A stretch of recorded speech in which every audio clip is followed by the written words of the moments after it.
प्रदेश के गृह मंत्री ताम्रध्वज साहू के अध्यक्षता में आज गृह विभाग के बैठक खत्म हुई से एवं पुलिस अधिकारी मन संग गृह मंत्री गोट बात करके नक्सली ऑपरेशन ला अउ कड़ा करे बर सुझाव दीन। बैठक में प्रदेश के पुलिस महानिदेशक अशोक जुनेजा और नक्सल ऑपरेशन के पुलिस महानिदेशक ओपी पॉल समेत कतकोन वरिष्ठ अधिकारी मन मौजूद रहीन। एबेरे में गृह मंत्री ताम्रध्वज साहू कहिन की प्रदेश में नक्सली समस्या ला खत्म करे बर विकास के काम ला प्राथमिकता से करे जाथे और बस्तर के आदिवासी मन के विश्वास जीते बर जमीनी स्तर में काम ला भी प्राथमिकता के साथ पूरा करे जाथे। आज गृह विभाग की समीक्षा बैठक रखी गई थी।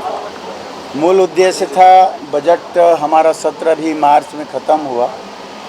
बजट में जो प्रावधान हमारे विभाग के लिए किया गया था उस काम को आगे बढ़ाना, थाना चौकी अन्य चीज़ों को, उसकी एक समीक्षा और इन 4-5 महीनों में जो काम किए गए उसमें कितनी उपलब्धि हम लोगों ने हासिल की, कहाँ हमारी कमज़ोरी रही है, कहाँ हमको और ज़्यादा काम करने की ज़रूरत है।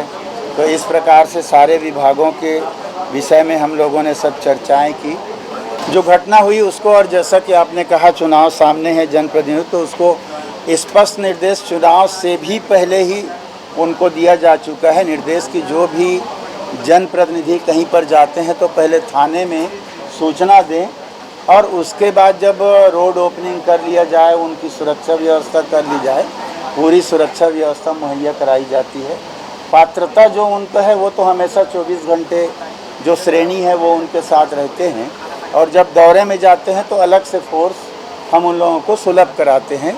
तो उसमें कहीं पर भी किसी प्रकार की कमी की बात नहीं, पर उनको एक बार पुनरीक्षित करने के लिए निर्देश आज मैंने उनको दिया है कि सामने चुनाव में ज़्यादा से ज़्यादा जनप्रतिनिधियों का दौरा होगा और अधिकारियों का भी आना जाना लगेगा, तो उसको पुनरीक्षित कर लें कि किस मार्ग से जाना कम खतरनाक है, किस मार्ग से जाना कितनी सुरक्षा। ये निर्देश अभी आज और दिए गए हैं। प्रदेश के गृह मंत्री उम्मीद जताइन है कि अवैया दिन में बस्तर में नक्सली समस्या और कमती होही और पुलिस और सुरक्षा बल के ऑपरेशन ले नक्सल मन के विश्वास घलो कमजोर होही। ब्यूरो रिपोर्ट, उत्तलंघा न्यूज।